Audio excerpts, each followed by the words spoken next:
Hey guys, welcome back to Open It and Play. Today we're going to be looking at the Marvel Legends Strange Tales Dracula figure. So I just reviewed the Dracula, that's the Operation Monster Force Dracula, but this time we're going to compare him to this Marvel Dracula. And unfortunately this Dracula figure doesn't look like the classic Marvel depiction which was popular or gained popularity in the 70s. I'm a little too young to know much about the heyday of the horror comics in Marvel, or basically the comics industry, but I do want a depiction of, whoa, don't worry, it's not an earthquake, I just bonked this. I do want to have a version of Dracula to represent the Marvel Comics version in my collection, so this guy's gonna have to do for now. Okay, so we've got him out of the package and we're gonna look at the accessories first. So this is actually a Build-A-Figure wave. So what we have for our Build-A-Figure is, this is Blackheart's, this is Mephisto's son's right arm and alternate right hand that goes with it. So we're going to put those back there and we're going to eventually build him as we do these reviews. But looking at Dracula, you can see he has some accessories. We've got two alternate hands, which are both punching hands. And we've got an alternate face, which is kind of a calm face. And then we have this sword. So let's take a look at those real quick. We've got our alternate hands here. And this version of Dracula is wearing what looks kind of like a spiky armor. I think it's supposed to be kind of like dragon inspired or like dragon scale inspired. But I don't know much about this version from the newer comics, but I think this is kind of supposed to be Dracula's Dracula Prime, when he's really powerful, and maybe this is his old warrior's outfit. The other accessories that we have are this sword, which is really well done. Sometimes usually the Marvel Legends reuse their swords, so it's really nice to get a new sword, and this plasticky texture actually works well this time. Sometimes it looks really bad, but I think it works okay with this one. And then the hilt is painted black. Okay, and we have this alternate head sculpt. It's a calm Dracula. So unlike the Monster Force, which had black eyes with red, this one is more like a dark purple almost, I would say, with kind of a glowing yellow in the middle. But it's a pretty cool version of Dracula, but it's not the one I hoped for from Marvel Comics. Okay, and we'll get him out of this package. So I pre-cut this package so it's easy to get out. Since he has a cape, I recommend cutting the package before you take him out if they are a character with a cape. Okay, so there is Dracula, if this will focus on him. Get this out of here. So this version of the character, like I said, it's kind of a scaly armor. It's actually pretty spiky to the touch, so you're gonna have sore fingers if you oppose this guy, basically. I like the cape is all ratty and ripped and tattered looking, but okay, and his head sculpt, he's got this pretty menacing face. He's kind of snarling. Okay, and we'll look at the posability. So we've got a ponytail here. This can actually move, and then his head is on a dumbbell joint, so this will give him a little bit more range than usual, but I'm afraid they didn't do a great job with this, so his ability to look up is going to be affected. Okay, I'll put that back on. Yeah, so he can look up only about that far. That's pretty terrible, unfortunately. He can look down that much. Why won't this thing focus? doesn't want to focus. Okay. And then he can look, he's got a lot of attitude because of this bar or dumbbell joint, but yeah, he's got some limits for jumping or dropping down. Unfortunately, not going to be able to make a very good pose with that.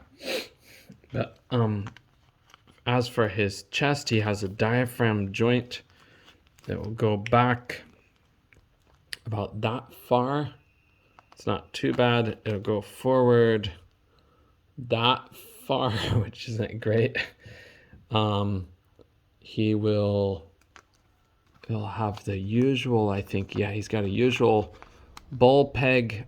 A ball peg for his shoulder and a hinge that will bring it up almost halfway, maybe slightly more than halfway, but the cape does limit it. Okay. And I'd recommend not to push that too far. It's getting the white stress marks in the plastic on the cape, though I will probably replace this cape.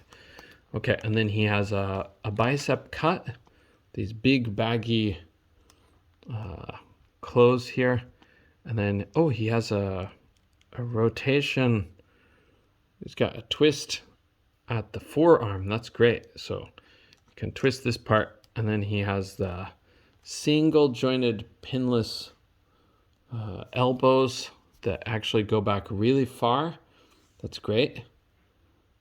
And then he has the usual, I think. Yeah, he's got usual, the bull wrist with a hinge. So, okay. And there's no waist cut of any kind. You have to use this for his waist cut. And his legs will go up to here. Got double jointed pinless knees. They look a little bit wonky if you extend it to the full effect, but that looks pretty natural, I think, still. But going a little bit further, it starts to look a little bit goofy. Okay, he has the thigh cut, like I said, but he has no... Oh, he's got no boot cut, but he does have ankles that will just completely pivot around, so that's nice. And then he also has a hinge back really far forward too, and then he's got regular ankle pivot too. Okay, so his posability is a little bit unconventional or a bit unusual, but having these swivels here and at his ankles, that's kind of not revolutionary, but it's a good option to give him more posability. So I like that they kind of played with it or tried to improve it in some other ways. Maybe he's got some drawbacks, but they tried to make up for that in some ways. So, okay. I'm not sure why, but he's not standing very straight. That's a little bit better. Okay, so if we do some comparisons, we'll put him side by side with the Dracula from Monster Force. You can see he is taller than the Monster Force Dracula, so they're not exactly the same for that. I really prefer the regal or more old-fashioned look of this Dracula, but if it's Dracula Warrior, I guess it kind of makes sense too. So, by the way, this part is not painted on. It's a sculpted plastic piece. It doesn't have paint, unfortunately, but if they would have put a wash on this armor, it would have looked a lot cooler. But, okay, sorry, I forgot to mention that earlier. It just kind of stands out when comparing it to this guy's painted details. Come on. Okay. And if we put him next to one of his nemesis, we'll put him next to Blade the Vampire Hunter. So he stands a little bit taller than Blade, it looks like. Though they are pretty close. And also add in Ghost Rider over here. Ghost Rider's with flames, he's maybe taller, but without flames, I think he's probably shorter than Dracula. And we'll add the Sentinel of Liberty. Who else could show us like a Halloweeny theme, horror theme than Captain America? Not really, but yeah, so he's a bit taller than Cap even, but just a smidge, not a whole lot taller. Okay. Oh, I'll add one more figure. Let's put him with, sorry, Blade, we're going to take you out. We'll put him next to our veteran William. Actually, this guy too, close together. So you can see the comparison there. Whoa, no, you can't. It's totally out of focus. You can see the comparison there. All right. Yeah, so thanks for joining me on this look at Marvel's Dracula. And here's hoping that they will release a more classic 70s style Dracula of the Marvel Universe. All right. Bye for now.